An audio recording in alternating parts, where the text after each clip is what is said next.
ਹਰਕਤ ਵਿੱਚ ਆ ਗਈਆਂ ਸਾਰੀਆਂ ਹੀ ਹਰਕਤ ਵਿੱਚ ਆ ਗਈਆਂ ਦੇਖ ਹਰਕਤ ਵਿੱਚ ਆ ਗਈਆਂ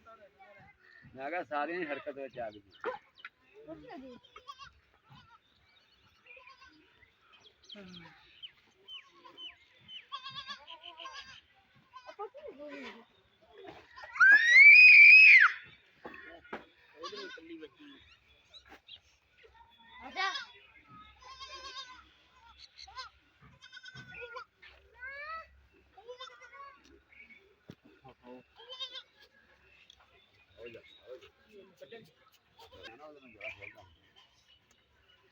ਤਾੜੇ